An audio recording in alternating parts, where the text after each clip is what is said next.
Welcome to this, our second and final meeting, I think, focusing on reviewing the proposed National Museums and Monuments legislation. It is a follow-up meeting or discussion to the previous one. And from the last discussion, it was clear that a lot of work and thinking went into the production of this document, this very good document. But as many other documents, it was clear, and also it was noted that there were some areas that have been noted and concerns raised in some sections that have necessitated this meeting.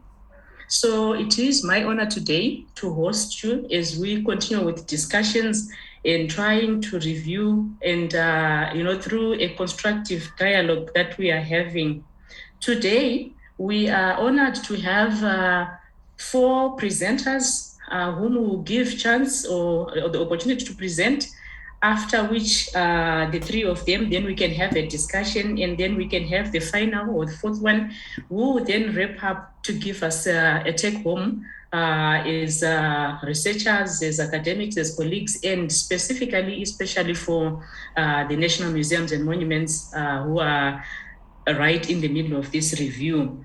Our first speaker is Dr. Tendai Msindo. Tendai Msindo is a lecturer at the Great Zimbabwe University, and she is with a university in Germany. I shall not pronounce it, Tendai, lest I pronounce it wrongly. She's doing a postdoc with that university. And we also have Dr. Ndukuyake Ndlovu, who is a manager in the archaeology section at SANParks. And we have Professor Morongwa Nancy Mosotwane of the University of Botswana, who is a lecturer there. Our 4th and final speaker was supposed to be Professor Puiti, who has had commitments. So he is, we shall have Dr. Katsamdanga Seke, who is a lecturer at the University of Zimbabwe, to stand in for him. I will not take much time or waste time. Tendai, Dr. Tendai Msindo, welcome. We'll be happy to hear from you. And in terms of what we are sort of expecting, we are looking at you giving us a presentation where you'll be focusing largely on gender mainstreaming in heritage. We would like you to speak to us with concerns and where I can ask you such questions or teasers, such as how can the Act be used to ensure gender mainstreaming in heritage or in the heritage sector in all its various forms? I mean here, how can the Act ensure gender mainstreaming and empowerment in the heritage sector? The platform is yours. Thank you. Thank you very much, Dr. Shenjere, and welcome everybody. Well, I will start by giving a quote from a 1995 UNDP report, which says that any development not gendered is endangered. And we all know that Zimbabwe is a signatory to CEDAW, which is the Convention on the Elimination and Discrimination Against Women. So when we talk of discrimination, it can be direct or it can be indirect. Well, when it's direct, it's clearly stated that this role is for a certain gender. And indirect, usually it's neutral. And in most cases, when it's neutral, in practice, will have a disproportionately negative impact on a particular gender. So what are we saying? We are saying that the legislation should be specific on how it enables youth and women participation in the conservation and preservation of our heritage. And women and youth, they interact with the heritage at different levels, as management, as participants, as professionals, or in other activities that promote preservation and conservation of heritage, such as the arts, the crafts, and cultural industries, as well as host communities. We have women and youth as host communities, or they are part of the communities where our sites or our heritage is. And by so doing, in as much as they are doing all these heritage things, they are also agents of poverty reduction. Like when they are selling their crafts or when they are doing their arts as host communities, they become agents of poverty reduction. So what we are simply saying is that we need an enabling legislation that will make them participate or entitled to participate in issues to do with heritage. So I'll start by now coming to the legislation. I've gone through the legislation, and maybe the first comment that I would want to make is that it's neutral, it's gender neutral, and for example, I will cite the section which deals with the formation of the board, which says that it just mentions that among the considerations that are considered for someone to get into the board is gender, but it doesn't specify, like in the case of the Constitution of Zimbabwe. I think we all know that when it comes to the political parties, there is a certain percentage that the other gender should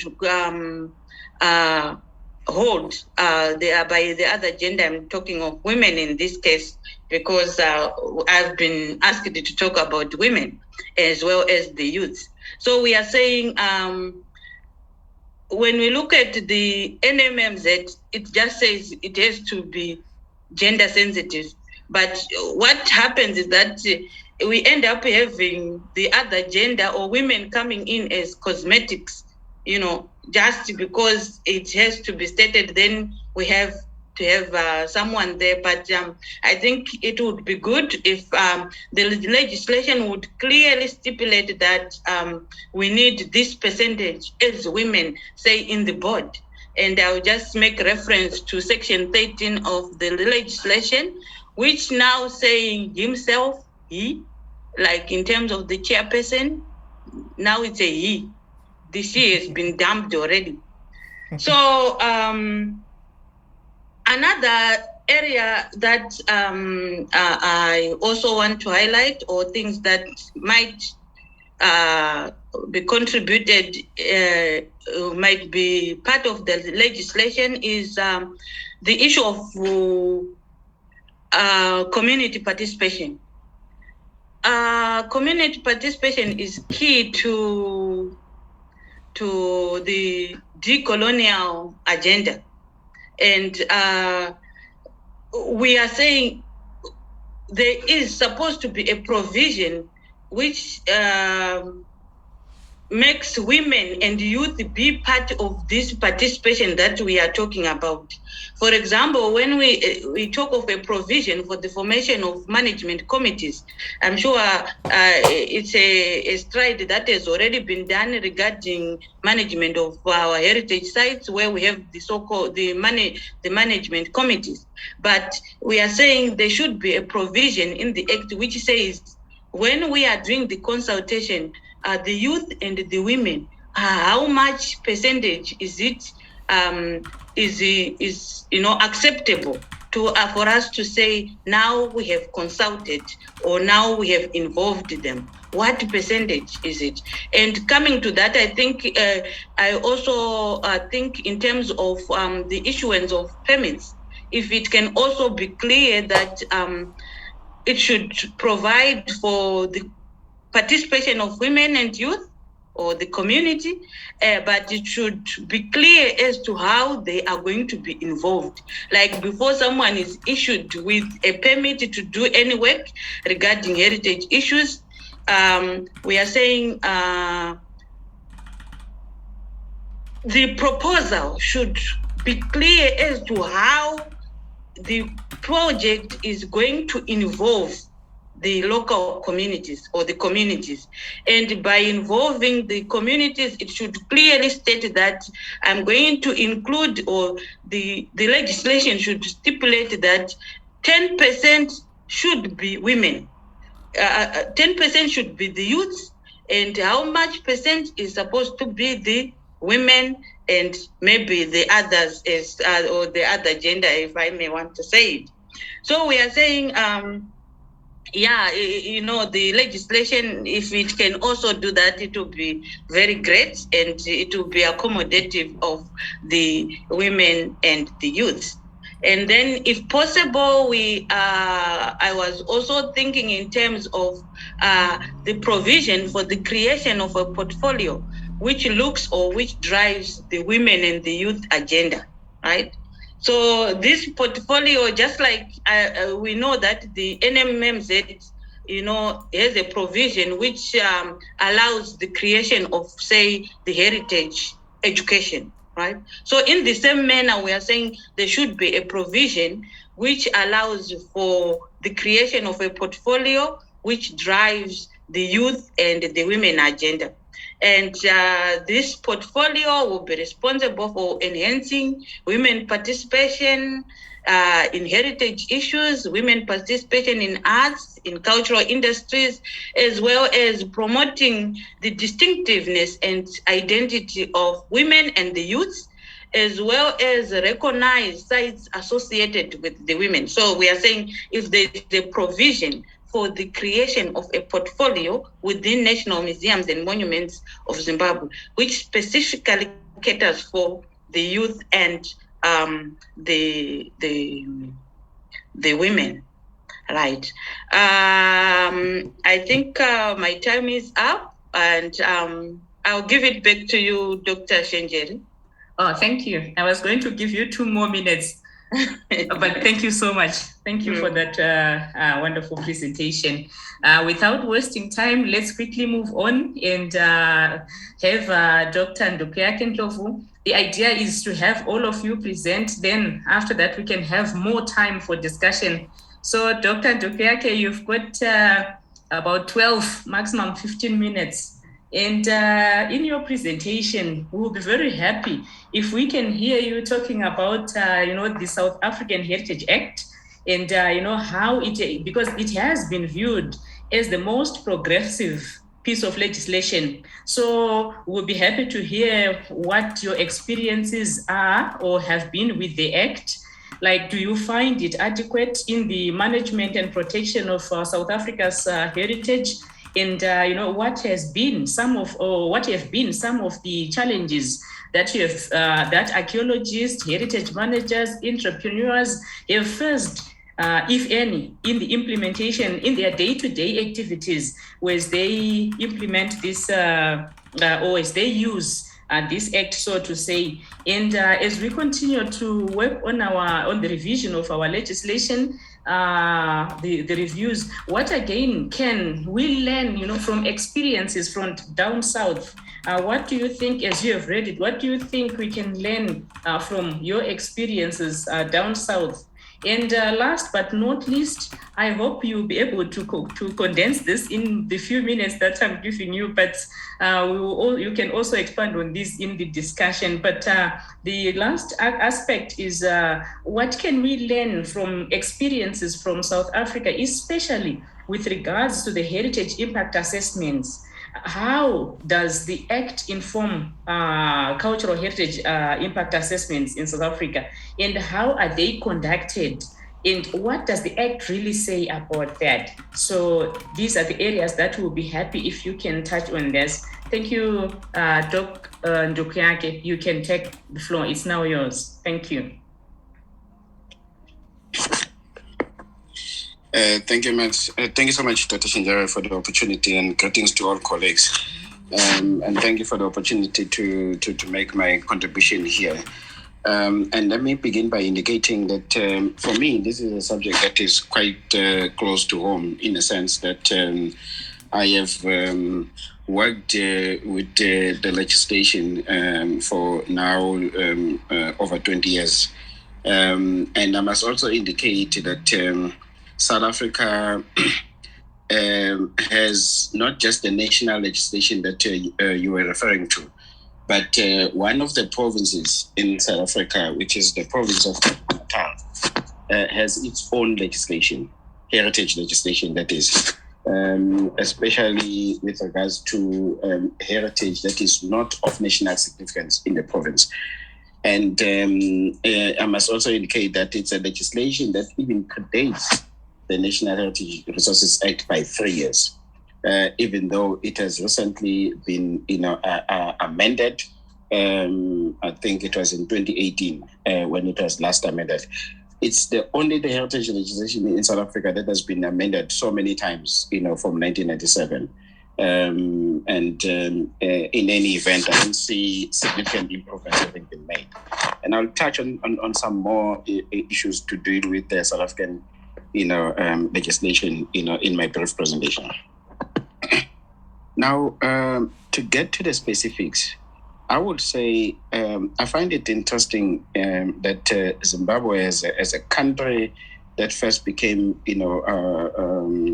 what one could say politically independent from colonial dependence in 1980, was still using legislation that was passed about 8 years prior to that political transition being made. Because of my interest in heritage legislation, I had long noted this, in one of the publications I was working on, for the last 2 years, and I argued in that publication that Southern African countries rather have failed to meaningfully transform heritage legislation. And my argument is actually founded on the basis that the liberation heroines and heroes who suddenly became politicians, in my view, were not commoners, but elites who had been exposed to Western education and had been exposed to what one may define as Western religion. And I would like to think that at the different stages of political independence for each of the Southern African countries, their ideological approach was thus different from that which was generally shared by your men and women in the street in the specific countries of the region. And I would like to think this is the basis, actually, why the majority of our heritage legislation that is passed in South Africa, in Southern African countries, post such political transitions, have, in my view, been no different whatsoever to legislation that existed even before.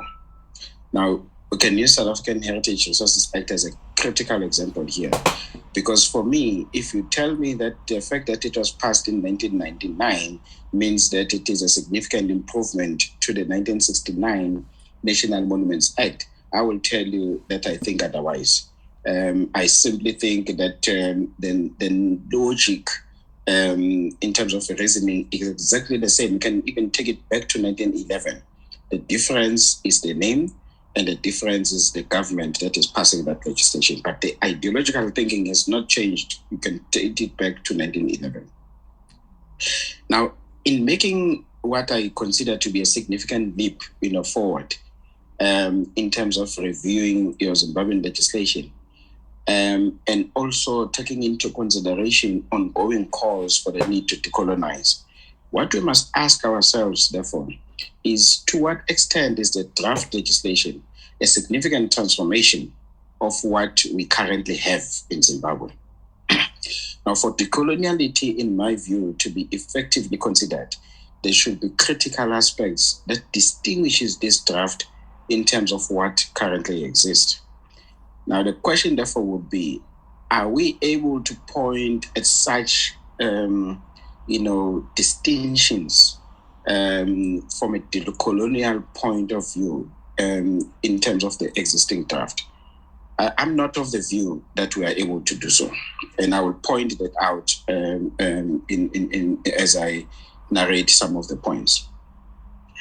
My view is that decoloniality it might be inferred, but is not driving the ideological thinking behind the legislation.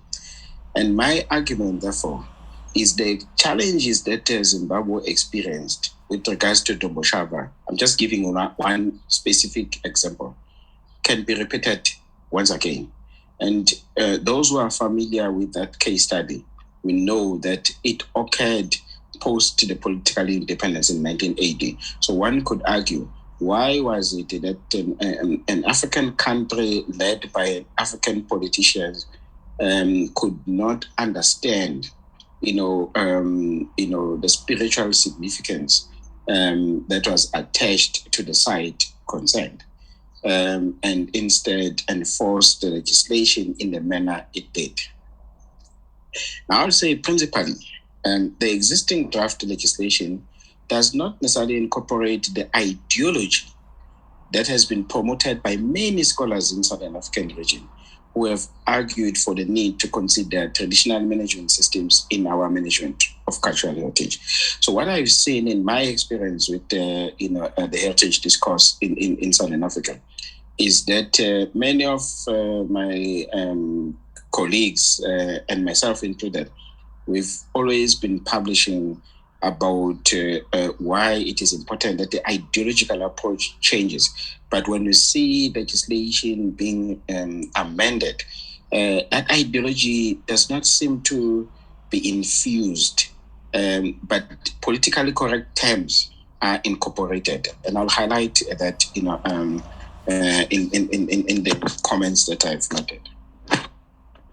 Now, one thing that is critical here is the time I have is very little, for me to go through each and every comment. So what I've done was to annotate a document with comments, and I will share, with the coordinating colleagues, accordingly.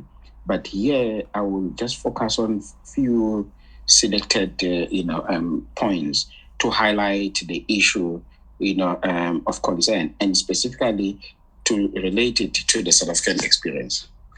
So we've got parts, part 1, part 2, part 3. Now, with regards to the decoloniality, just one comment for me as far as part 1 is concerned, and that is to do with the definition of terms. I am of the view that some of the terms it actually create more ambiguity than we will need.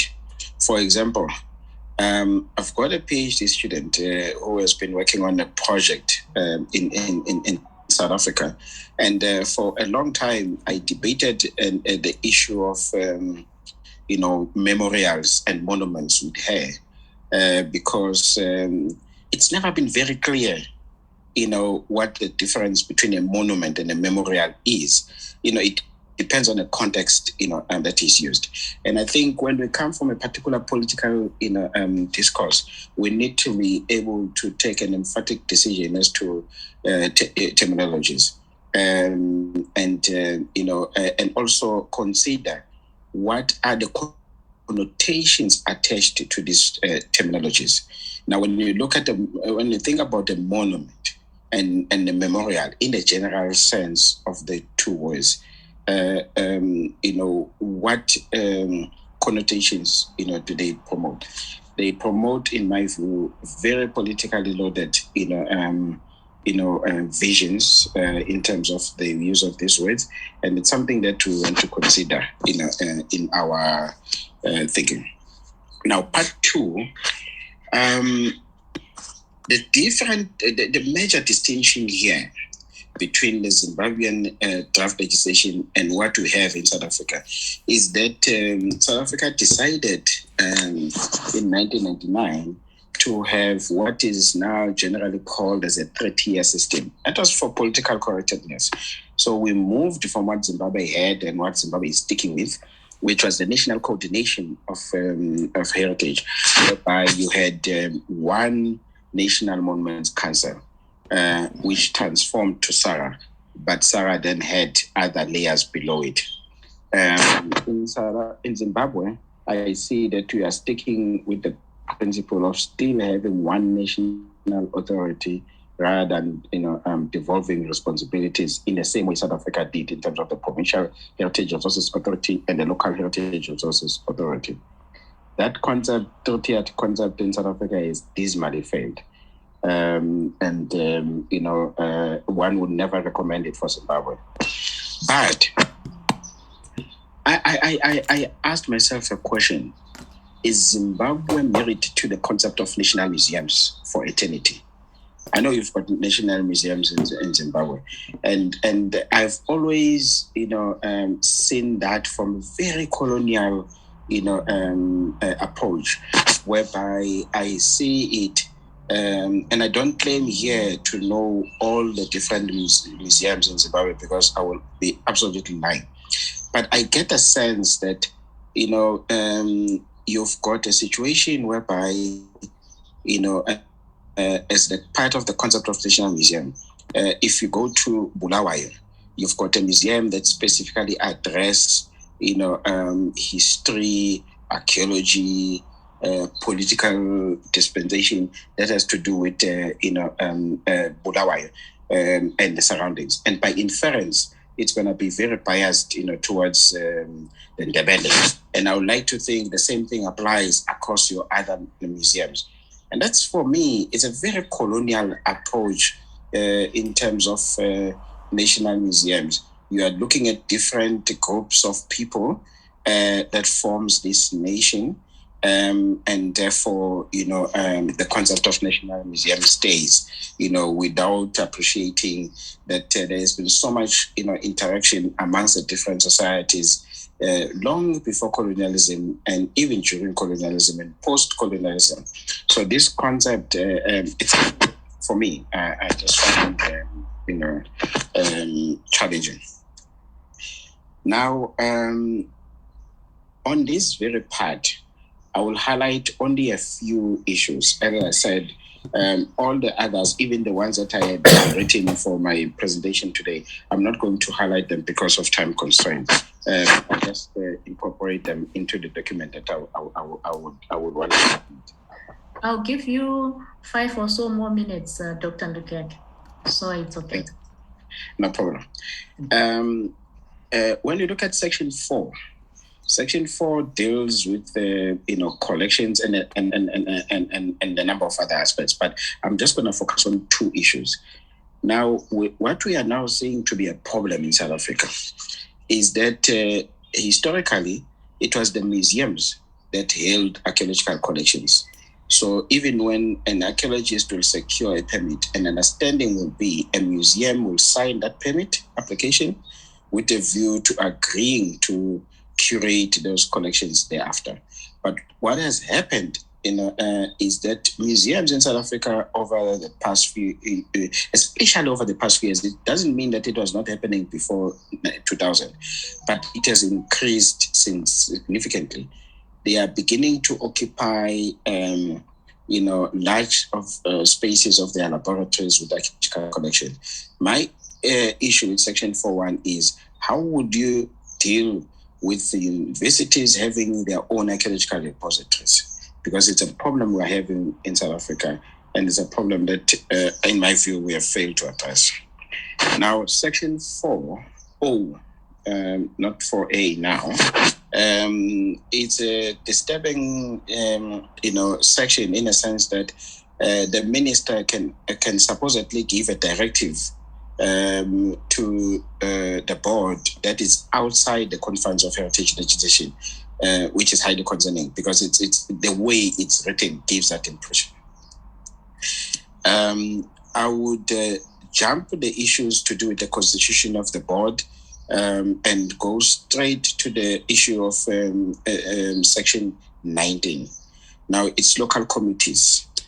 I'm highlighting this because these are the critical points that I felt I need to think about.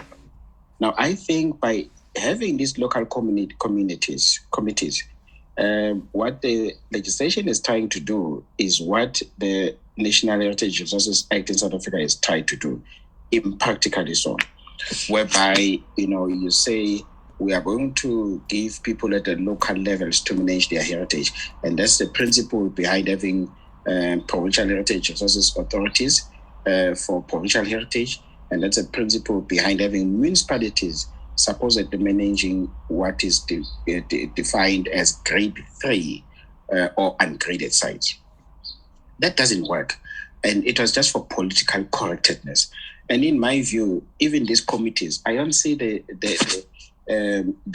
value of having them when you consider that these structures are simply politically correct structures to have, so that we give the impression that we are contacting people in the same way as our ineffective 30-year approach.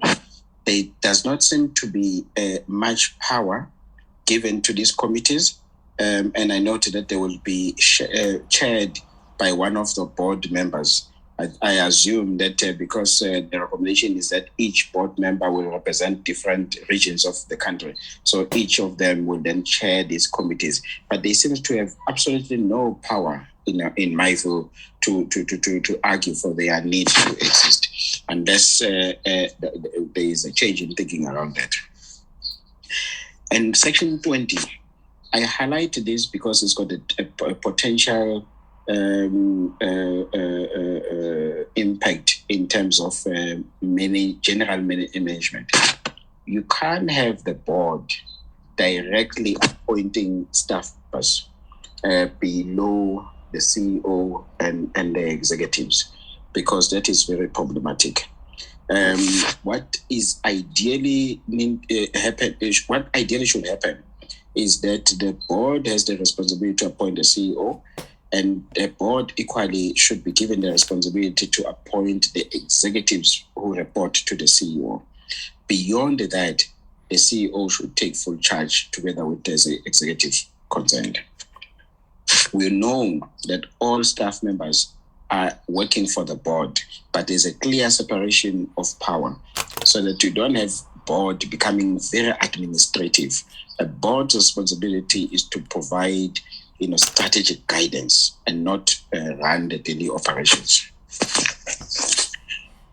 Now, let me conclude by making a few points with regards to section, part 3, rather. I would also jump quite a few points, but I will highlight, one particular issue. One of such issues here.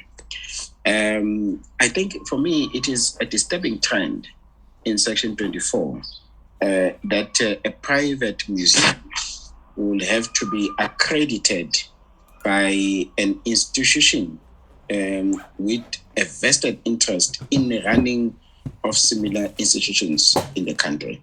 I think that is highly concerning. To say any museum to operate in the country privately, so that is, will have to be given such authority, such accreditation by the new entity to be established. Now, Section 25 and many other sections generally use the word may. We have learned a very big lesson in the with the use of the word may in the legislation. And I will definitely recommend against the use of the word may anywhere in the legislation. And here's the reason. I'll give an example. One of the reasons why South Africa has failed to establish the Provincial Heritage Resources Authorities as envisaged, I think in Section 23, is because of the use of the word may. It says the MEC may. So when the word may is used, it also means that I, as the MEC or the minister, can decide otherwise. I've given that space to decide otherwise. And in all the cases I'm aware of, MECs have decided that we are not going to establish a structure that is going to demand us, money when we think it can be fulfilled by an existing authority without us taking any responsibility. And that is why SARA, has been forced directly and indirectly to continue operating beyond the mandate it has in the legislation. And that is why SARA has previously lost a case in court for taking a decision, not because it was a wrong decision, but because it's a decision they did not have power to take. So the use of the word may is definitely something that I will argue should not be used at all. Now, here's the other issue here. When we have words like pollution, desecration used in the legislation. And in the context of decoloniality, it's problematic. In the same way you can say vandalism, destroy, and so on. Here is why I'm saying so. If Nduguyake goes to Domboshava and Nduguyake sprinkles, I don't think I should call it confrontation. Let me just say moti, as part of the ritual activity that he is performing. And in the process also burns impepo. That will be defined as pollution. And that will also be defined as there's a creation of this, rock, surface, which may, be having, cultural heritage that I'm now destroying. So when we use such words in the context of being decolonial and in the context of saying we want to consider traditional management systems, we need to be very careful. And that is why when I read words like destroy, damage, or alter or deface the monument or cultural landscape, I just think of our current legislation, which does exactly that, in especially in Section 35, if I can use the archaeological, examples. And by doing that, you are actually saying all the ritual activities that are performed, because they've got a potential to physically and aesthetically threaten that which you consider important, you prevent. In my 2009 publication, looking at Game Pass Shelter, I go through this very well. And I can tell you that I had to go on site as an employee of AMAFA to ensure that the ritual that was being done was done away from the site, one, which defeats the purpose, but two, that they do not burn anything or sprinkle anything close to the worker site, which defeats the purpose. Now, I'm not aware as in Lovu and as someone who considers himself to be conservative, I'm not aware of the need for me to invite Mkize or Nkosi to my umsamo when I'm talking to my ancestors, so that they come and inspect how I'm doing, and that I do not do or say things that may be, contrary to their beliefs. I'm just using that as an example. When we look at Section 30, it talks about excavation without the consent of the board.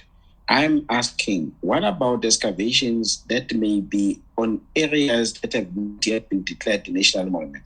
Does it mean that an archaeologist doesn't require a permit to do so unless the site has been declared a national monument? We just have to focus on the wording there. I'm almost about to be done, Dr. Shenjara. Now, here's the other issue, and I would use South Africa as an example again. Section 44.3. What I'm presuming here is that the legislation would actually allow archaeologists to be accredited by the heritage authority that will be established. Now, here's the issue with South Africa. For many years, as colleagues would know, we've got ASAPA, and then beyond ASAPA, in terms of the legislation, we've got, SARA and the other provincial heritage authorities that have been established in the country.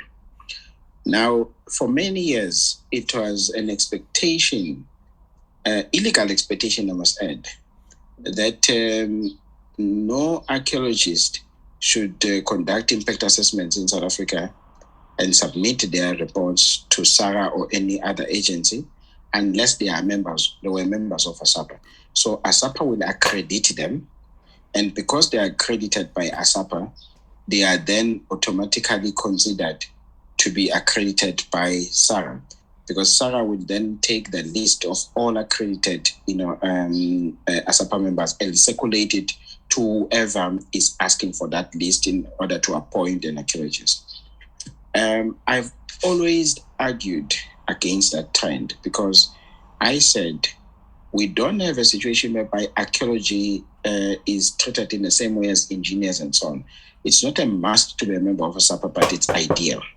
So you cannot enforce a member, an archaeologist, qualified archaeologist, to be a member of ASAPA before you allow them to operate.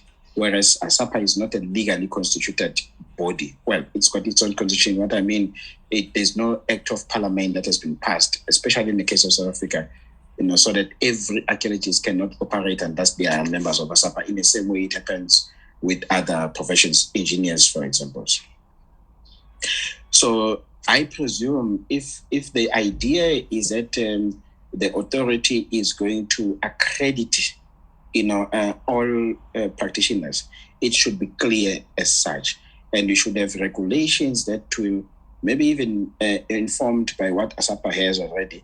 You should have regulations that define how you grant that accreditation. Because I don't think you can base it on ASAPA, because ASAPA, even in Zimbabwe, is not a legally constituted body in the same way I was talking about engineers and other fields. Let me conclude by saying 2 points. And I'm going to be touching on the last point, Dr. Shenjera, that you made, which was to give a reflection on archaeological impact assessments, heritage impact assessment in the experience of South Africa. This is what has been happening in South Africa, and it's very concerning, and I think it is inferred, in the current draft. What happens is that you have a better chance of being consulted as someone who is physically living next to a site than someone who is spiritually attached to the site. What do I mean by that? We know in the case of South Africa, there has been forced removals because of racially defined laws, and people have been displaced as a result of that. But they still have attachment, to their heritage, and they, still conduct particular practices, sometimes without even the knowledge of people who supposedly own the land concerned. Now, generally what happens when an impact assessment is done is that archaeologist A will go and do the study and will say, especially with graves, I want to give an example with graves, will say, I found 3 graves, and will describe those graves, and will most likely say in the impact assessment, I found 3 graves, there is no date on graves, they look like old graves. They cannot be relocated unless a permit has been issued by SARA or heritage or applicable heritage authority. That's the general trend. Now, the whole process will happen until authorization has been given. And once authorization is given, it comes with conditions. You cannot build that mall until you remove those graves. And you cannot remove those graves until you consult with the relevant stakeholders. But the problem, and now I'm highlighting the decolonial issues again, African societies generally get consulted when the decision has been made. They do not influence the decision. So at that stage, they are only going to be told, there are 3 graves. We understand you have a relation to this grave. A mall is being built here. We are so kind. We will pay an archaeologist to remove these graves. We will even buy a cow for you to perform your rituals with limitations. So in a way, you can see that African communities become an afterthought in an African country all the time. Someone who complains about a mall that is going to be visually impacting their landscape has got a better likelihood of being listened than someone who comes at the end of the day and is now told that even if you don't agree, those graves will be destroyed anyway. So they are forced to decide, even if they do not want that particular decision. So when you look at Section 49, community members, for me, are involved in a context where they do not set the paradigm of thinking that defines such engagements. Their involvement is to tick the box, as we do in South Africa, I must add. That's sorry, Dr. Ndukwi, if you could just now wind up so that, thanks. Just one point and I'm done. Sorry for that, Dr. Shenjere. That's fine, thanks. It was just the last point was to do with, Section 57. There was a reference to Monuments and Relics Act. I didn't confirm this, but I had assumed that the National Museums and Monuments Act of 1972, which is being appealed by this process, had automatically repealed the 1963 legislation. But the indications are in Section 57 that they might have been operating alongside each other. And the question therefore would be, it's not indicated clearly so that a new structure, which is National Museums Heritage Authority, will be established with specific departments underneath it, that will be responsible, specific department rather, that will be responsible for compliance. Because I would like to think that with there will be someone responsible for the management generally of all the national museums, but then there will be someone responsible for the compliance issues arising out of this legislation, so that when someone submits an impact assessment, it is clear within the Heritage Authority, or which unit within the Heritage Authority, because that is not necessarily given to the CEO. The implication is it is given to the CEO. Thank you so much. Thank you so much, Dr. Ndukwi. Thank you for this detailed analysis and commentary on this document. And I'm sure colleagues will agree with me that we will kindly request you to, since some of the aspects you did not speak on them today because of our time limitations, if it were possible for you to send them to the ZAPAT team so that they can also forward it to National Museums and Monuments, because all that is critical in the revision. Thank you so much. Let me move on and welcome Professor Murongwa Mosotwane to give her presentation. And Prof, my sort of teasers to you are more or less the same as the teasers that I gave to Dr. Ndukwi. But I would kindly request you to give us a look, provide us with your, experience from the Botswana side and your act in terms of what you think our proposed legislation, or how you think our proposed legislation can accommodate more active participation in heritage issues, and to also emphasize on or look at present on what we can learn again from your side, especially in relation to impact assessments, how they are conducted, and how the Act or these responsible authorities run the ways in which this is done. For example, if we are looking at how the people get to do conduct the impact assessments, how are they selected? If they are selected, how do they get to know or to get the opportunities? What does the regulation, what does the Act say about that in your area, in your country, and how is this being acted on? And also to look at, for example, how you think how you when we are looking at your legislation, what has been some of the challenges as well, if any, so that we can also be able to learn. Because when we look at your legislation, we're also looking at a legislation that can assist us in our reviews. So let me not waste more time, but these are my teasers to you. Thank you so much. The platform is yours. Thank you so much, Dr. Sherenje. But here you are giving me a very detailed brief on the very last minute. So, but I'll try. I will try. My apologies. Just try. Yeah, because the way I received it, I was looking at it from the same direction that Dr. Mushingo was looking at it. So if I'm failing to bring in a lot of Botswana, please bear with me, because yeah, but I will do the best I can under the circumstances.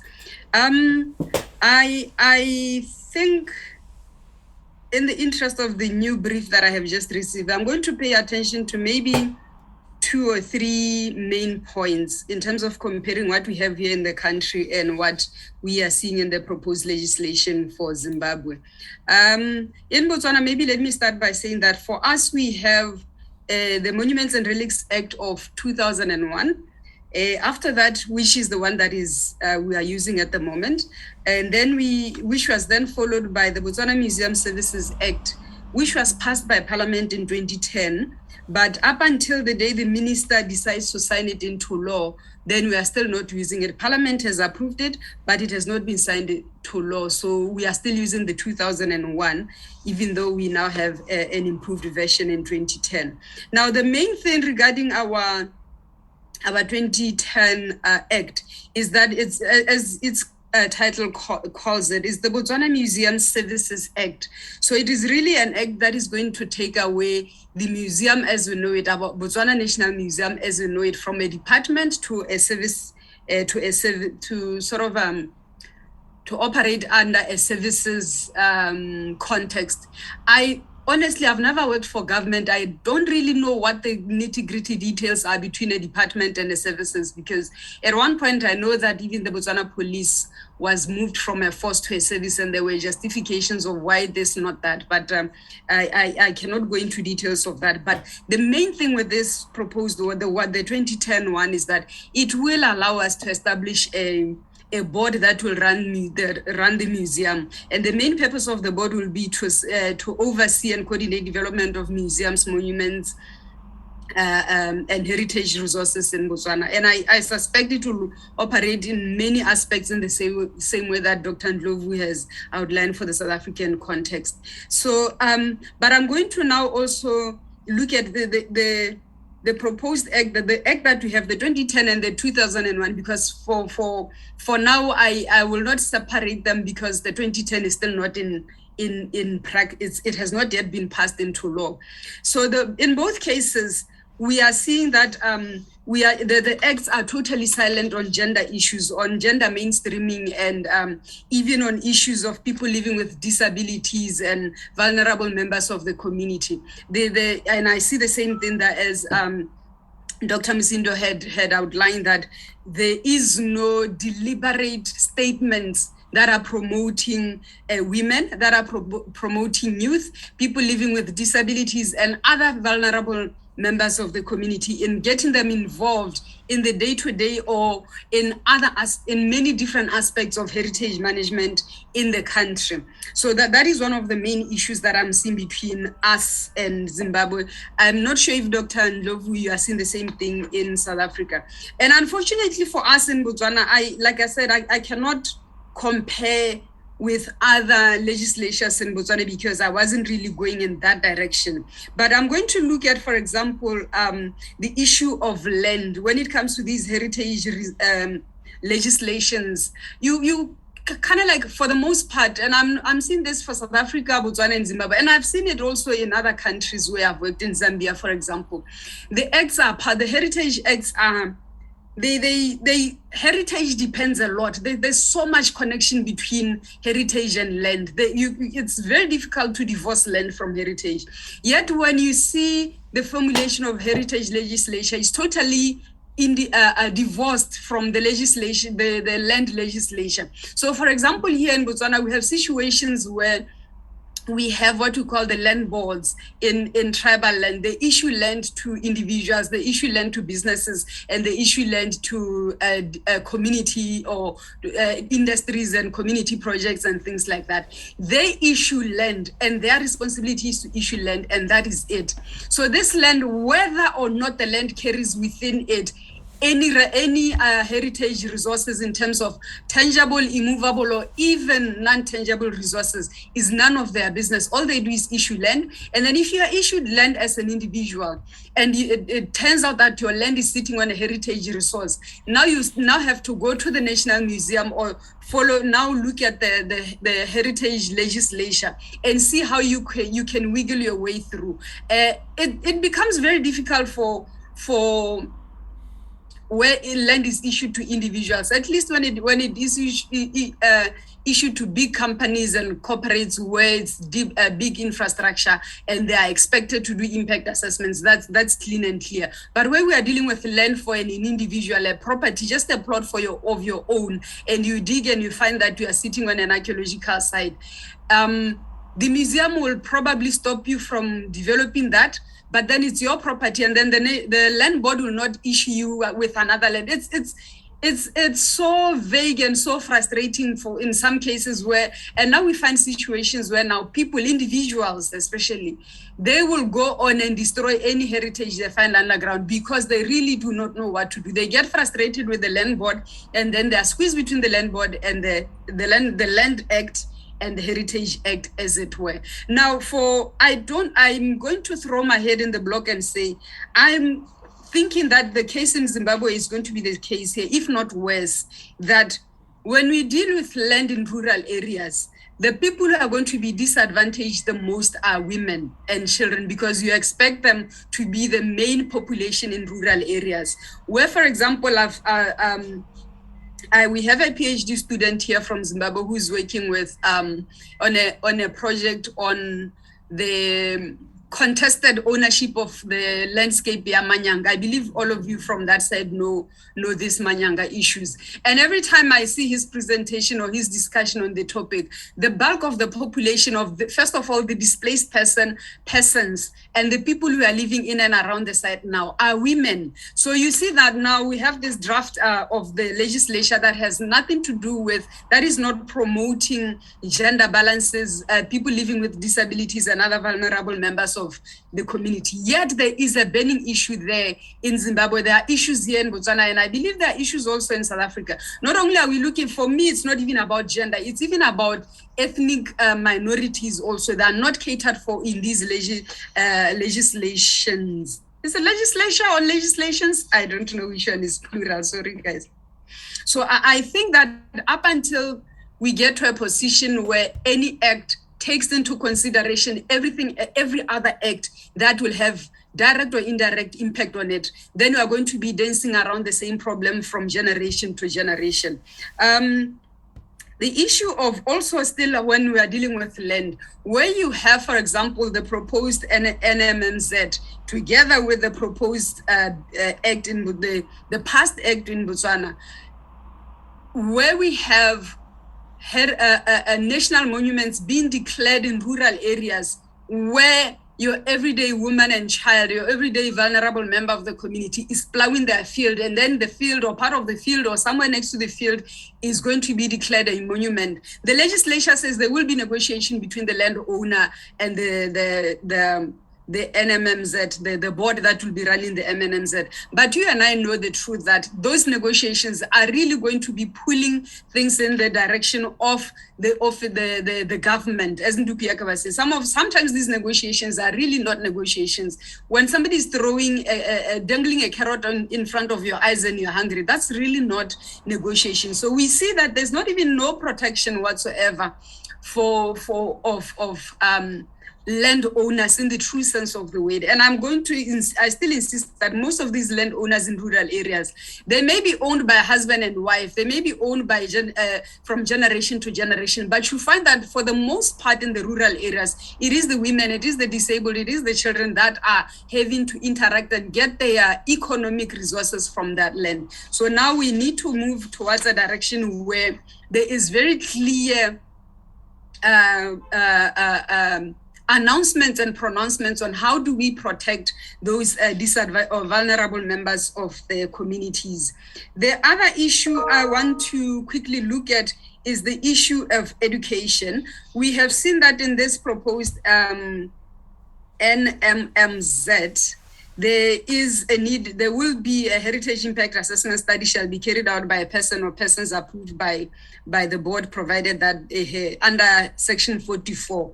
So what I'm not seeing here is there a relationship between what the Heritage Impact Act, the requirement for heritage impact assessment? Do universities and other education sectors in Zimbabwe take their what do you call this? Their curriculum, when we build our curriculums, do we consider these acts and legislations in terms of saying, when we build a curriculum for archaeology or for heritage program, what exactly is it going to be feeding in towards the proposed NMMZ? Is the Great University of Great Zimbabwe or University of Midlands or University of Zimbabwe, what are your policies saying that can connect your programs to what is happening in the legislature, and also to empowering women and the youth in this case, in terms of them now coming out to benefit financially and economically from the heritage resources. But I have looked at the Education Act of 1996, the Zimbabwe Education Act of 1996, which is very inclusive. It promotes inclusion of young girls. It's promote the inclusion of people living with disabilities and vulnerable members of the communities. But is the university policy also taking care of that? And when that is all said and done, how does that feed to the proposed NMMZ, so that if the current proposal to drive agenda mainstreaming in the NMMZ, can we have this trickling down all the way to the classroom? Because the last thing we want is to be sitting here arguing and lobbying for gender mainstreaming and then having it passed in parliament, whereas now in the terms of the production of people who can now operate under this gender mainstreamed NMMZ are nowhere to be found, you see. So now there's going to be a need to just see if we can have relationships between all these policies and acts and institutions. The other thing that I want to pay attention to in terms of the NMMZ is the under section 4, functions and powers and duties of the NMHA, is that they stipulate, identify, record, and maintain graves of victims of the Liberation War, and when necessary, erect memorials and associated graves. I was a little bit frustrated that all that this section is talking about is graves of victims of Liberation War. And then when I read it all the way to the end, I went to section 21 and then section 36, and I see that at least they have included other graves. But when you look at the graves of victims of war, they've also talked about graves of historical significance and things like that. My concern is that, especially in countries where liberation struggles form the core of the history of the country, you find that almost 99.9999% of the recognized heroes are men in the liberation struggle. Yet there are so many women behind the scenes who are ensuring that these male heroes become what they are. And once you start talking about erecting and recognizing graves of victims of Liberation War, how many women are going to be represented in these graves? I can guarantee you that less than 5% of them will be women. Yet these are the women who raised the men to be the heroes that they became. And these are the women who hid the guerrillas. These are the women who made provisions on the front lines. These are the women. There are so many women took part one way or the other in liberation struggle. So for me, I would argue that there should be an intentional move towards including women when it comes to this recognition of graves of victims of liberation or historical significance, cultural significance, and so on and so on. And just one last one. The proposed act as it is, colleagues, it doesn't, when you look at the definition of terms in section 1, there's a clear definition of what constitutes archaeological impact assessment and what constitutes heritage impact assessment. Now, my concern with this, with with that is that when you get to section 44, it says a heritage impact assessment study shall be carried out by a person, and then goes on and on. It makes heritage impact assessment mandatory in section 44, and then it remains totally silent on archaeological impact assessment. And my question at the moment is, if you are including AIAs under HIAs, then don't make it sound like there is going to be a different section for AIAs and then a different, recognition for AIAs and then different recognition for HIAs. Because many times when you talk to politicians and people who are not in the heritage sector, who are the decision makers at the end of the day, when they talk about heritage, they normally talk about cultural heritage, music heritage, cultural festivals, cultural ceremonies, like the ones that Ndukiake was saying, that people going into a monument and then doing their spiritual activities. When you talk with decision makers and you use the word heritage, that is, you have closed them. That is the end of their most of the time. And I'm saying this in generic terms, please. I know maybe there will be one or two who really know the difference between natural heritage and archaeological heritage. But until and unless we are very clear that we want archaeological impact assessment, not just heritage impact assessment. And this is where I applaud the Botswana legislature as it is, the 2001 Monument and Relics Act, because it's very clear that there will be a requirement for AIA, not heritage impact, not cultural, but whether those are there or not is immaterial. But the point is, they're very clear that an AIA is a requirement. Whereas if you pass the NMMZ like this without a clear requirement for AIA, you run the risk of AIAs being left out of the whole what is this word you use for, of the buffet? Yes, you run the risk of leaving AIAs out of the buffet. And we know as archaeologists how frustrated we are all the time when, for example, here in Botswana, we have a problem where environmentalists, they do an environmental impact assessment, and the assumption sometimes is that an EIA archaeological impact assessment is contained in an EIA. So when a project does the permit issuing officer is not aware of the need for a specific AIA, they may pass the project on the basis of an environmental impact assessment, because the legislature on their side is silent. Only when you go to the museum is it clear that we need an AIA. But when you go to the Department of Environmental Affairs, they make no reference to AIA. So you find risks there where an environmentalist will get a permit to do work for a project to work on an archaeological site without an archaeological impact assessment. And they are not wrong, because on the other side, again, the issue of acts and legislations that are passed in silos without a synergy or coordination between departments and between lawmakers, it will leave us with these problems from until forever. Colleagues, I think I have done the best I can under the last minute briefing I was given by Dr. Sherenje. Thank you so much, Prof. Thank you very much. You did extremely well, more than what I expected after your complaint. But, these are things that I believed, that they were right there on your fingertips. So thank you very much. Thank you for this detailed presentation, analysis, and commentary. And colleagues, help me now. Let's come together, unmute our mics, and clap and ululate and celebrate and applaud our presenters. Let's do that now. 1, 2, 3.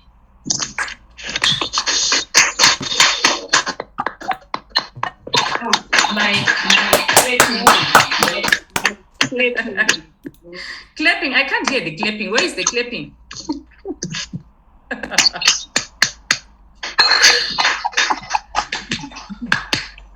Wonderful. Thank you so much. Thank you so much, team. So now we open this floor to all the participants, all the colleagues, and then later on we'll have our final presenter who is going to wrap up and give us our take home after all those contributions and discussion. So I will start with a question that was posed by Professor Mataga to Dr. Ndukuyake, and Dr. Ndukuyake actually indicated on the chat that he was going to respond. So Dr. Ndukuyake, I'll give you the floor to respond to Professor Mataga. And Dr. Ndukuyake, you know the tendency with archaeologists and everyone else that a response at times becomes another presentation, but I know you will not do that.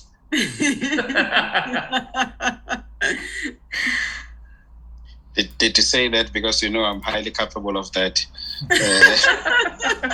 That is your limitation in love. Let me try and contain myself under the circumstances. Just briefly, we must remember that in the mid-90s, South Africa wanted to have what Zimbabwe still has, what South Africa also had at the time, which was a national approach, to managing heritage. So what would have happened if you read the 1996 white paper? It's very clear that what should have happened was the National Heritage Council, which is now in existence, should have been the overarching body established in the same way as the authority that you are going to be establishing in Zimbabwe. But what it was going to have was 4 units inside it. And that is why I concluded with the comment that the structure of let me just say the Heritage Authority needs to be very clearly defined in terms of, I expect that National Museum will be there in terms of a unit specifically at National Museum, but also a unit specifically for compliance with the legislation. So what was ideally thought of was National Heritage Council will be there. There will be a unit for museums. So like the museums you are referring to, Professor Matara. So all state museums in South Africa, which are defined legally as cultural institutions, were going to be under that directive. And the second directive was going to be heritage compliance, which is SARA. So SARA was supposed to be under National Heritage Council. And then there was another unit, which I find contradictory in terms of the other units, which was going to be Amasiko. And that particular unit was going to be responsible, for ensuring that aspect of heritage, is attended to. But as I say, it overlaps a lot with other existing, responsibilities. I can't recall what would have been the 4th, arm of NHC. So we had that particular system in mind, but we have decided, against that, in the implementation. There have been recent calls, I should add, to go back to that ideology. As recent as last year, those discussions were being, held within the corridors to say, SARA should go back and be under National Heritage Council. And some colleagues may remember, there was no CEO of National Heritage Council recently, and the idea was it is a good time to do that, because then the new CEO will come under the new structure. But it hasn't happened. So national museums are still isolated from SARA because the parliamentary committee decided against having one legislation that encompasses everything. Instead, divided that legislation into 2, so that we've got the National Heritage Resources Act and we've got the National Heritage Council Act. The context, Professor Matara. Thank you. Thank you, Doc. And like I've sent a message on the WhatsApp, on the chat part section, if you've got any questions, comments, contributions, additions, subtractions, kindly show by raising your hands, then we can move on. Thank you. I hope Dr. Mataga, Professor Mataga, you got the response?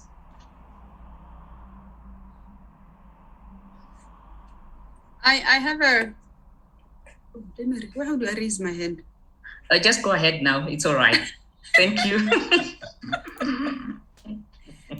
Okay, colleagues, I don't think I've done justice to some of the things in Botswana, because really I wasn't initially looking into comparing with Botswana. And I was wondering if nobody has any comments, if Princess, could you maybe address the issue? Do we think that the gender mainstreaming and gender equality on heritage management in Botswana, because I'm asking her because she's been in practice for over 30 years. She's more in the field than all of us here.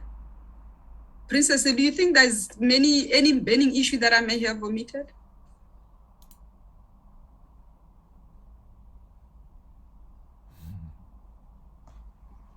I hope she's hearing us.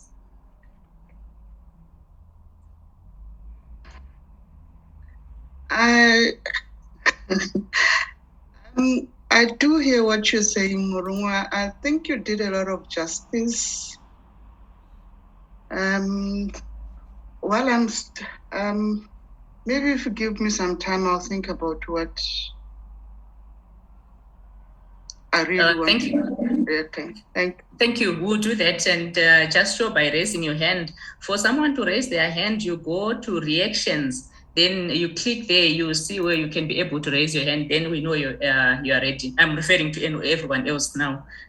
For those that are like me and Moronga, who are not sure where and how to raise their hand.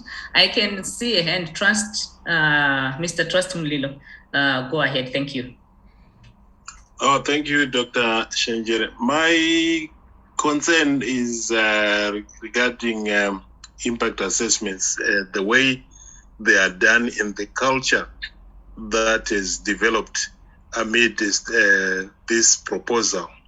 I think the people behind this legislation must make sure that the role of the national museums are very clear, that they don't just become the song, the dancer, the switchboard controller, and everything. Because that's where we have a problem, where people working within the museums are also adjudicating and also practicing to the extent that it discredits those that either live on heritage impact assessments. And my other concern is that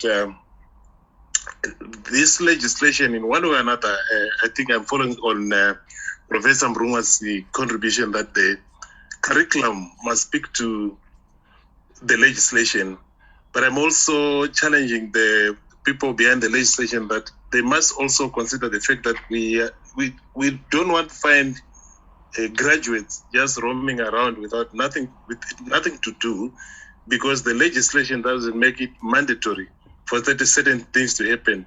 For example, while it is difficult to implement, but I believe it is very important that as many archaeologists are employed in municipalities and key companies like ZESA, railways, that impact heavily on the landscape, on archaeological and heritage landscapes.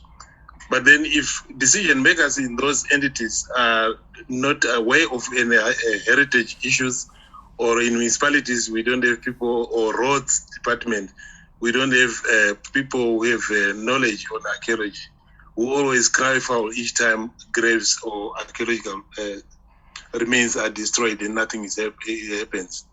So somehow the legislation must try, or if not the legislation, then it should be the regulation that should state clearly how to manage the heritage in the context of development. Thank you. Thank you, Mr. Mulilo.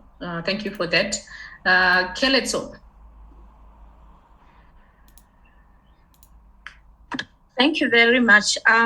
My comment or question is short. I'm just asking the presenters perhaps to touch on the link of the review of legislation in relation to the decolonization of the disciplines, because I believe that the two are linked. If we look, for example, at the bias of gender in archaeology, and in relation also to the presentation of monuments which tend to be masculine in SADC, in Zimbabwe, in Botswana, in South Africa.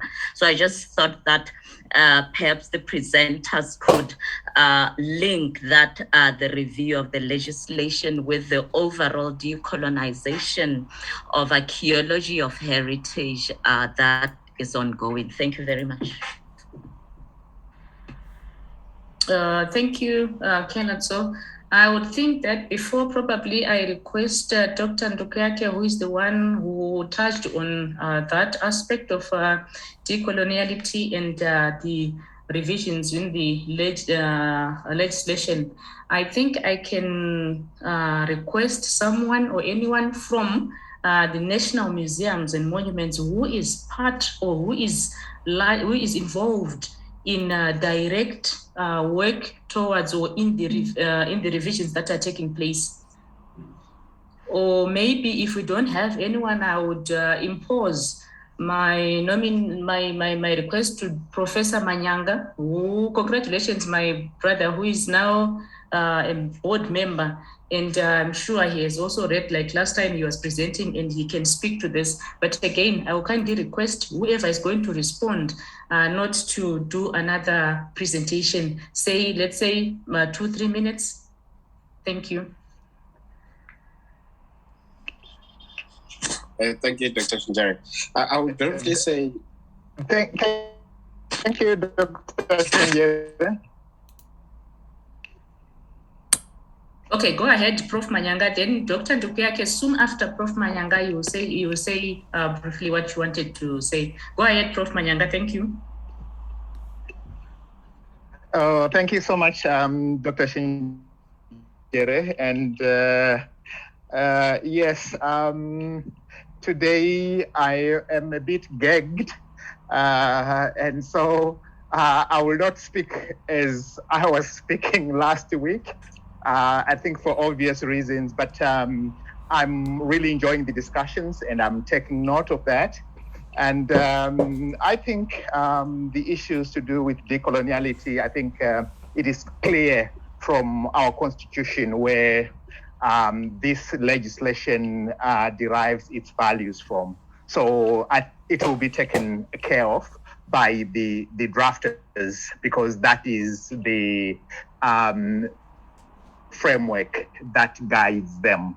But otherwise, in terms of the contributions, I'm most grateful from the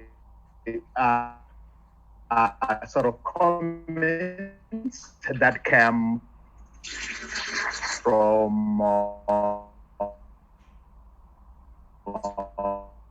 Dr. Ndukuyake, Professor Morongwa, and so I think those issues that the drafters, the drafting team that has worked with this, I think they can. Thank you, Prof. Dr. Nduku. I wanted to say that as I emphasized, it shouldn't be that the colonial discourse becomes an issue only for our publications. And yet when we've got an opportunity like we have now, for one of our countries in Southern Africa to amend its legislation, that all that we can think, probably, has inference of the coloniality is having local committees that, in my view, have no meaningful power but ticks the box of consultation. Having a word consultation in the legislation doesn't really say we have African voice considered, as opposed to before 1980 in Zimbabwe or 1994 in South Africa. So I do think that the main framework of thinking has to consider issues of decolonization. And that is why I was saying, when you use words like, pollution, words like destroy, alter, and all of that, which have become a norm, and they are a norm in our South African legislation, it's troubling because it fails to consider, issues to do with the traditional management systems. One of the things that I have argued in some of my publications when I was trying to get to grips with this decolonial issue was that should we not maybe have a situation whereby our legislation say, and I was talking about the South African context, we have a list of all sites that are still important for spiritual purposes at that particular given moment. If more sites take that angle, then we add them accordingly. So that those particular sites are managed differently from sites that have got, let's say, historical or maybe scientific value with no spiritual attachment, to them. I think that could be the idea, which prevents a situation whereby I would rather fight against a site being added as a national monument because I know the limitations that would be imposed, than a site that is in a corner somewhere, important to me but not important to anyone else in the government echelons.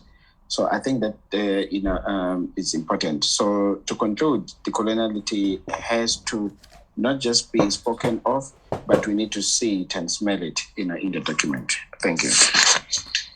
Thank you, Doc. Let's have a brief, very quickly, Mr. Gutu, then Dr. Katsamdanga, and Tatenda. I think after that, we'll give 1 minute to Moroma, and I think we should be able to close. Thank you. Thank you so much, Dr. Shenjere, for allowing me to speak.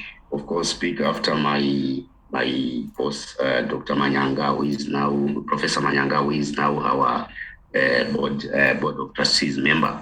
I would want to thank the organizers of this discussion because it is raising very critical issues that we need to reconsider in coming up with an act that take care of everything that can help us to manage the heritage resources of Zimbabwe. A number of issues were raised, and I would want to briefly comment on some of the issues, but at the same time, I would want to say we will go back to the drawing board, sit down and look at what was raised and see how best can we incorporate in the best way in the draft act. The issue of employment in terms of the board, employing below the executive director and the deputy executive director. You would also realize that the regional directors are also directors. So in government, these are chief directors or principal directors or directors. So such kind of posts are, employed by the minister. So that's the reason why the board can employ below the level of the deputy executive director. Maybe the board will not be really involved in terms of all those who are below the directors. But of course, accordingly, it says it's the board which employs. Can you hear me? Sure, I can hear you. Oh, okay. But yeah. Then on the issue of local committees have always been in place with the national museums, and they were able to help in the management of heritage, especially with the new aspects such as intangible heritage, issues to do with the liberation heritage, as well as community engagement. In this case, you realize that the local committees, these are local, maybe local persons, local professionals in the province. They understand in the region, they understand the dynamics, especially political, considering how much are we related to the government in terms of the implementation of our project.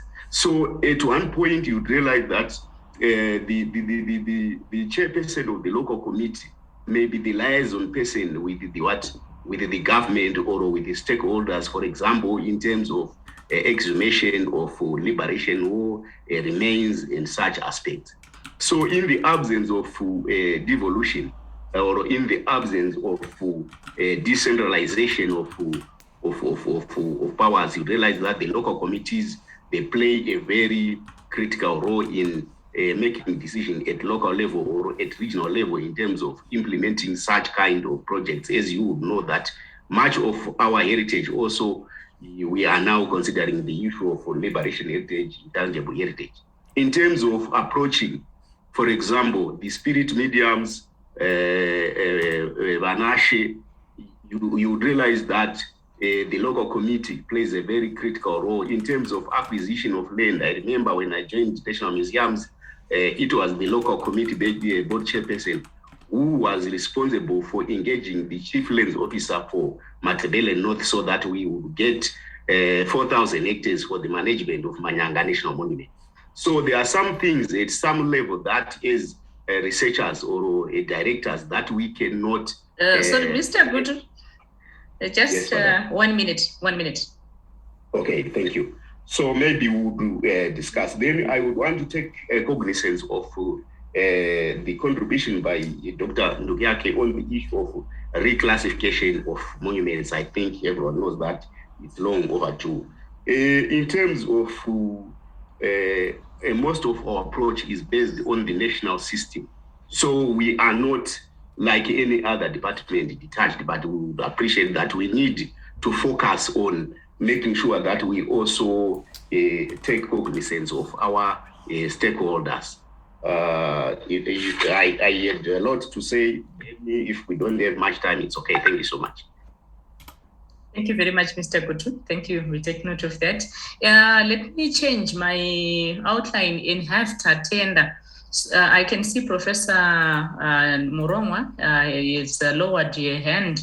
And now we will have Tatenda. After Tatenda, we will have Dr. Katsamdanga. Dr. Katsamdanga, the idea is for you to make your contribution. Then soon after your contribution, you get to present to us our take home from the presentations, so that in the end, we should be able to finish. It's been a wonderful discussion. So Tatenda, then Dr. Katsamdanga. Thank you very much, Dr. Plan. My question is directed to Dr. Ndugiake Ndlovu. He gave an example where he was saying normally in South Africa, communities have been approached in matters which relates to development, pre-developmental matters. And in many cases, most of their decisions or most of their views are not taken into account. Like, for example, we are going to remove these graves, whether you like it or not, which means development will happen whether the community norms are saying no, development will happen. So from that perspective, how can these legislative frameworks become more practical in that aspect, like of community involvement? How can they become more practical, and how can they be balanced with other legislation like developmental legislation? How can they become more effective in that regard, where communities are not being referred to as last resort parties, or also communities or community engagement is being looked at from a theoretical perspective rather than a practical perspective? How can that become a reality? Thank you. Thank you, Dr. Nduku. Very quickly, briefly, thank you. Yeah, thank you. I think what is important is to, which doesn't exist in our legislation in South Africa, is to word, especially sections around impact assessment, such that any identified, heritage, especially of high significance, should not, okay, let me rephrase that. When we identify heritage of high importance, and a grave can never be considered to be of low importance under any circumstances, we should always ensure that matters around it are fully addressed prior to authorization being given or refused, because that's the only way we can address this particular matter. It serves no purpose to say we are respecting the will of the community when in effect you are channeling them towards a certain decision by force.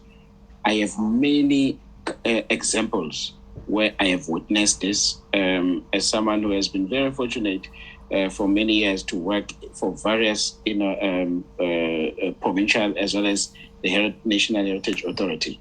I have countless experiences. It's happening because our legislation promotes it to happen. Thank you. Thank you, Dr. Nduku. Dr. Katsamdanga, you forgive me for keeping you on hold. Dr. Marufu, if you are still here, do you have anything in 1 or 2 minutes to say, as a representative from the museum? We have heard from Mr. Gutu, which is okay. Then soon after Dr. Marufu, Professor Morongwa, 2 minutes of that very critical point that you want to make. Thank you. Then Dr. Katsamdanga get back.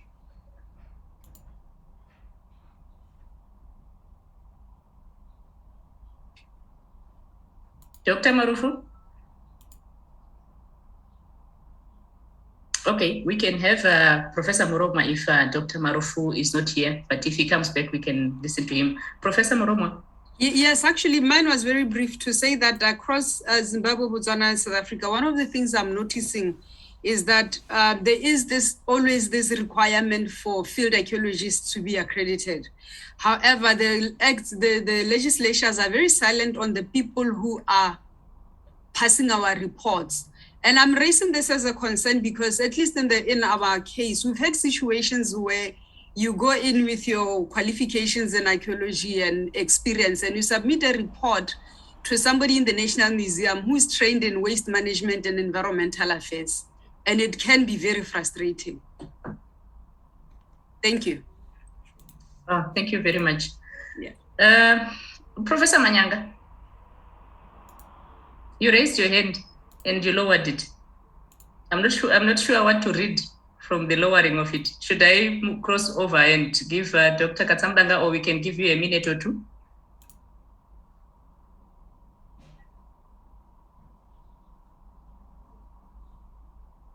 Okay, thank you. Probably he raised his hand by mistake.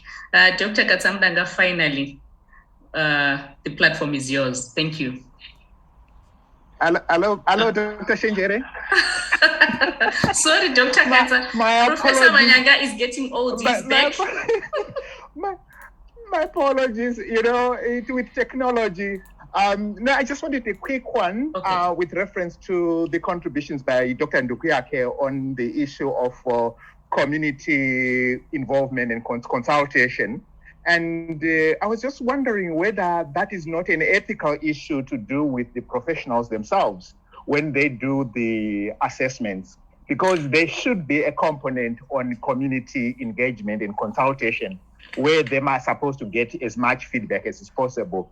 I thought that also what could help is that as we build our associations, I think that needs to be an important ethical consideration when one is looking at human remains. I think Prof. Morongwa will comment a little more on that because she has been dealing with issues of human remains for a while.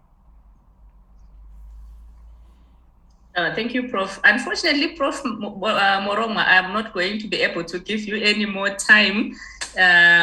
We hope that in the near future, you can also, we can have more Zoom meetings where we can be collaborating like this. Allow me today now to give the platform to Dr. Katsamdanga. Thank you, Prof. Manyanga. Thank you, Dr. Nyabezi. And yes, finally, it's my my turn. The reason why I raised my hand, I just wanted perhaps a comment from Dr. Msindo on how she would reconcile with the point that Prof. Morongwa has raised concerning this issue of gender equity or representation. Because Dr. Sindo mentioned that if there could be a clear statement in the legislation which would perhaps provide women and youth and with perhaps a quota representation. I'm using the quota as a quota system being applied. How would we balance that with what Prof. Moroma has raised to say that perhaps in terms of where to get these people who would satisfy this quota, perhaps in terms of curriculum in the universities and other institutions, this is not yet provided. So if the legislation provides a quota for certain parts of the communities whom perhaps are not yet able to provide membership to that, what then would be the way forward in terms of implementing the legislation? So I just thought she would comment on that before I provide my overall assessment of the two meetings. Sure, thank you. Dr. Musindo. Yes. I think what Dr. Kasamdanga is saying, or what Prof. Morongo was saying, was that there should be a relationship between the university policies and what we are planning to do, like in terms of issue of gender. Is it also being applied to universities when we are training? Are we also training women and in the fields that we want them to be? I think that's what she was trying to say. So the thing is, where she was trying to say, let's also equip women in our universities or in the university curriculum, something like that.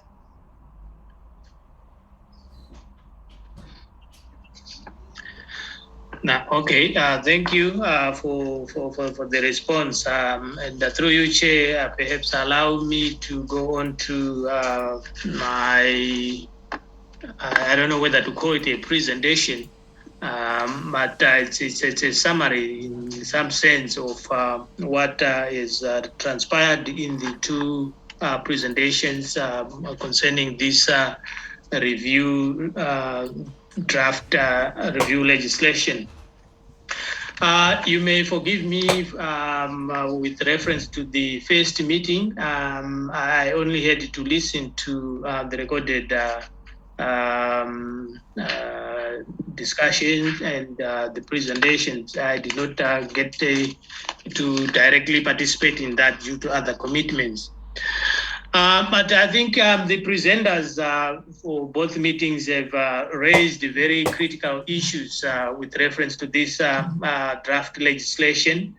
I'll just point out a few of what I think are the very critical aspects that I have noted. The first one to me is, which has been raised, I think, in both meetings, is to do with the clarity of the terms that are in the draft legislation.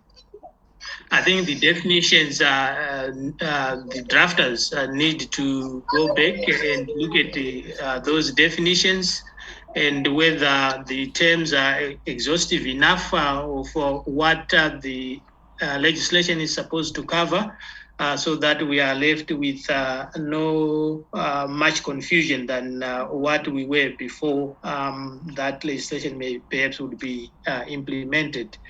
So I think we need to, they need to address that. What I also noted, I think there was some passing reference to that is, in the first meeting, is the mission or purpose statement. I may be adding my own views there, but I think we would need a people-centered purpose statement, so that whoever reads this legislation would understand what the legislation is supposed to do and to benefit the people of Zimbabwe. How that will then happen will then be elaborated in the rest of the legislation. So I think there's need for a people-centered purpose statement. The other thing that has been coming up more frequently is, of course, to do with the issue of impact assessments. I think in both meetings this has been a hot topic. So I think the drafters have to take note of the expressions that have been given by the audience and by the presenters on that aspect. So that we have things that perhaps are very clear and perhaps benefiting all concerned stakeholders, if I may say so. But a point that Prof. Moroma raised with these AIAs and HIAs, I think it is very important. There is need for clarity on these two and how they would be implemented. If I may just give a snippet to the audience, as we speak, I think somewhere, somehow, in fact, it's not somewhere, somehow, I've come across where traditional leaders are also becoming active in these HIAs. So there is need for clarity on who actually qualifies to carry out HIAs, who qualifies to carry out AIAs, and if this can be clearly addressed, I think our legislation would resolve a major challenge. There is also the issue of accreditation, which relates to this. Who accredits the people who are supposed to be participating in these AIAs and HIAs. So there is need for clarity. Unfortunately, or fortunately for us, I think we are not yet at that level where there is ISARA and then there is ASAPA. As it stands, yes, we have ZAPAD, but it's still developing its teeth as well. So perhaps the major player there would be the Heritage Authority. But how would this process go about? I think there is need for clear separation of roles in carrying out those issues. I also note that arising from the issues to do with women, youth, and the gender issues, the issue of empowerment, the legislation perhaps has to speak in one way or the other on how different categories of groups, but perhaps more to do with the women and youth and minority groups, how they are supposed to be empowered in the process of heritage management and protection. Perhaps we may also want to take advantage, both us stakeholders and the drafters of the legislation, on developments in the country. You are all aware, presumably, of what Education 5.0 is, where it speaks about heritage-based education. And when you look at the National Development Strategy, number 1, it also speaks about the heritage playing a major role. Here, there is a clear, perhaps in my opinion, on the empowerment drive that may actually arise from putting heritage in the forefront. So the drafters, I understand, of course, that this draft arose way back and was last updated in 2016, perhaps, when these issues of heritage-based education and heritage-based development were not yet being talked about at the national level and with policymakers, but now it is there. perhaps it's time to think of how the legislation may actually integrate that thinking, which tallies with Dr. Ndlovu's issues on ideology. What ideology was informing this review? I think now there might be an opportunity to integrate that ideology, which is talking about the heritage-based development, the heritage-based education. There were issues to do with other organizations. I think, especially when we are talking about natural heritage, whether this legislation is not stepping on the toes of other institutions that deal with natural heritage. And I think there's also reference to documentary heritage, which, in my opinion, is the major realm of National Archives. I think there is need for clarity on what exactly is this legislation about. Is it not taking over the roles of those other institutions, or we bring clarity to what we are talking about, the documentary heritage or natural heritage that relates to this particular legislation? So I think the drafters may need to look into that. It also even extends back to the definitions on what natural heritage is, which heritage that is natural would be addressed by this legislation.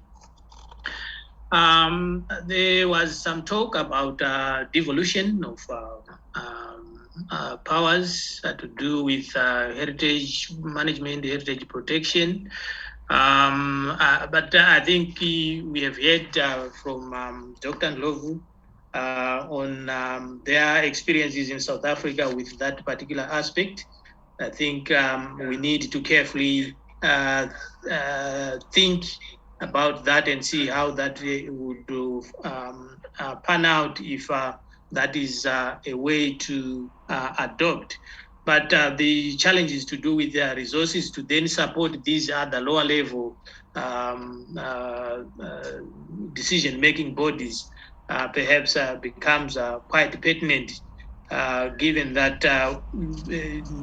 this institution is mostly supported by government funds. Would that be possible to then cascade the resources to the lower levels? Ideally, of course, it would be a very useful way, but practically, perhaps there are limitations. Related to that, of course, perhaps I would need to alert the drafters if that is something to adopt, this devolution item, how that would relate to the province or national museums regions, and then the lower level institutions. Where would they be placed? Because as we are aware, the national museums and monuments regions do not necessarily follow provincial boundaries. Does it also mean that even their lower level structures will not be related to these political provincial boundaries, and perhaps simply something established for the heritage? There was need for, there was talk about the roles. Yes. Dokata, I'll give you 5 minutes so that we close at 5 past and people can go for lunch. Thank you. All right. I was, now where was I? The issue to do with the roles of the board, especially with regards to employment of staff below the CEO. I think of course, Mr. Gudu tried to explain it, but I think there's need for clarity on that in case things may not be clear when it comes to the implementation. we then have the board being overwhelmed with things that can actually be done by the CEO. There was a question on buffers some time back. In the first presentation, and perhaps it was also coming in the context to do with land, as Prof. Moroma has mentioned. That I think there's need for clarity on how communities may benefit where land is getting incorporated as buffer zones around critical monuments. What compensation would be provided to those who may actually be deprived in that process. Then, of course, the role of national museums with regards to private museums.